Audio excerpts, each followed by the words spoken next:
يا سلام على رويحة طالعة منها، مزيج من النكهات ومزيج من الروائح الغزالة اللي طالعة من هذا الكيك. اعتمديها نهار العيد، غتفرحي بيها وغتفرحي بيها وليداتك وضيافك. تابعي معايا الفيديو باش تعرفي على المقادير وطريقة التحضير. السلام عليكم ورحمة الله تعالى وبركاته، ومرحبا بكم في دار أسماء العوفير. ان شاء الله اليوم غادي نشارك معكم هاد الكيك المتميزه الغزاله. انا ديما كنديرها كتجي زوينه وكيحماقوا عليها وليداتي. اولا غادي نحتاج 2 البيضات، وغادي نحسب معكم حساب بالمعلقه ديال السنيده. هنا عندي 7 المعالق كبار ديال سكر سنيده او سكر حبيبات. غادي نخلطهم مزيان بالضرب اليدوي، كيكه سهله ويمكن اي واحد يوجدها ومتميزه ومذاقها ولا اروع. اعتمديها ان شاء الله في يوم العيد ان شاء الله بعد ما ينقضي ان شاء الله رمضان. غنحتاج هنا كاس ديال الحليب العبار. كاس العنبه عندي هذا الكاس كيهز نفس العبار ديال كاس العنبه. وغادي نمزج يعني الطريقه الكلاسيكيه لصنع الكيك.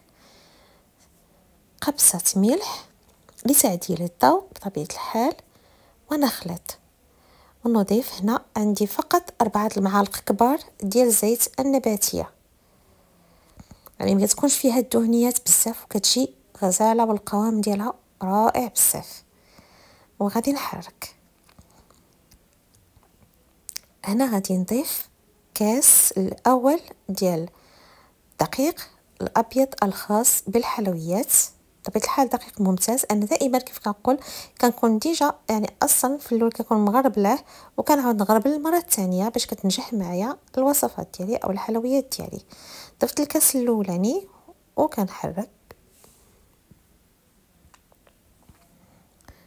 وهنا غادي نعبر نصف كاس، يعني دخلت لي في المجموع كاس ونص ديال من كاس العنبه، يعني عبار كاس العنبه.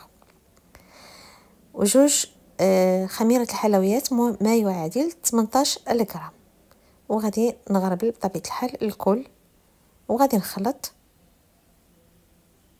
طريقة سهلة جدا جدا، ولكن النتيجة رائعة كيف شفتوا في الأول الفيديو. كتجي بنينة ومسقية والنكهات اللي فيها واعرين بزاف. هنا كيعجبني أنا الحامض نديرو في الكيكة ديالي.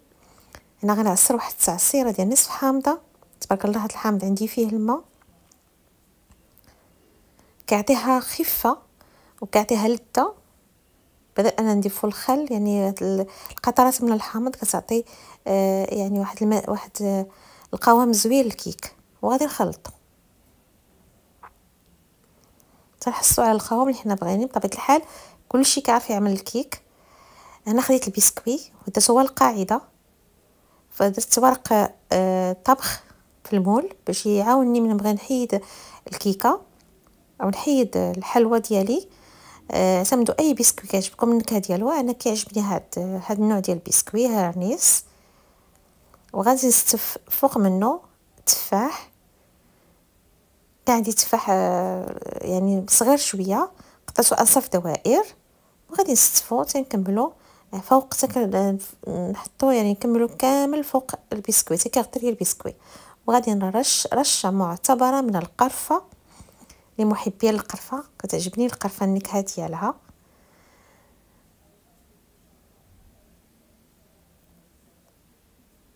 وغادي نصب خليط الكيك فوق الكل. في هذا الأداء أنا حضرت الفران على 180 درجة. غندخلها في الوسط، غنحطو في الوسط. عندي فران كهربائي غنحطها في الوسط في الفراشة شاعلة. وغادي نخليها حتى كنشوف الوجه ديالها تحمر. اللي عنده فران الغاز يعني فقط يشعل عليه يدخلها من التحت، يعني تتحمر من التحت وعاد يطلع على الفوق باش تحمر من الوجه. انا درت شويه ديال المكسرات، شويه د اللوز، شويه د الكركاع، يعني شويه د كاوكاو، اي مكسرات عندكم يمكن لكم ديروها. وغادي ندير هاد زهره البرتقال، سكر زهره البرتقال يعني ريحته زوينه وكتعطي واحد التعليكه في وجه الكيك. وغادي ندخلها كيف قلت على فران ساخن مسبقا 180 درجه حتى كنشوفوها تحمرات من الفوق وكنزولوها. اللي وصل في هذه المرحله الفيديو ديالي ما يبخلش عليا باللايك والاشتراك وتفعيل الجرس باش يبقى يوصلوا كل جديد والبسيط دائما اللي كتلقاو دائما في دار اسماء الوفير. هنا بعد ما خرجت الكيك زيت الجوانب بشويه ديال العسل ودرت شويه ديال الكوك وشويه دانسه بشويه ديال العسل من الفوق. وكيف شفتوا تزيين بسيط جدا ولكن المذاق رائع جدا جدا. ما بقى ليا غير نقول لكم واشكم مبروكه ورمضان ان شاء الله نكملوا بخير وعلى خير وان شاء الله نلحقوا ليله القدر والعشر الاواخر ان شاء الله ندوزها بخير وسلام وصحه وعافيه يا رب. وان شاء الله نلحقوا العيد واحنا في احسن الاحوال ونشوفوا احبابنا وخوتنا وصحابنا ونقول لكم عيدكم مبارك سعيد ودمتم ان شاء الله في ايامكم كلها اعياد افراح ومسرات. هذا هو الشكل النهائي ديال الكيك.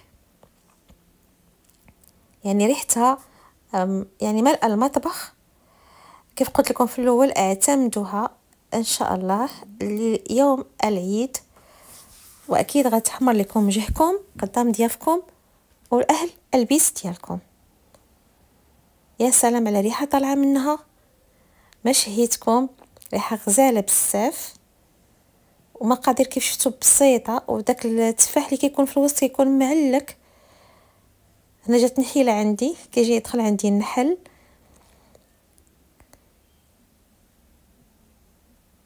ويا سلام يا سلام يعني كنكرر وكنعاودها يعني ريحه غزاله بزاف طالعه منها. خليت ديال المجموعه ديال النكهات نقطع معكم واحد الطريف كيف شفتوا التعليكه ملي قطعات زوينه بزاف. فقط وجدتي المقادير البسيطه وحضريها بكل بساطه. انا كنصور لكم النحيله جالسه كتاخذ في العسيله.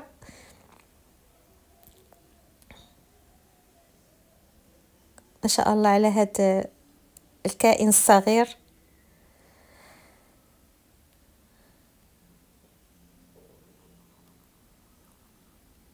وصلت لنهايه الفيديو وما سخيتش بكم ونخليكم مع هاد الصور والى اللقاء في فيديو اخر بمشيئة الله. الى اللقاء.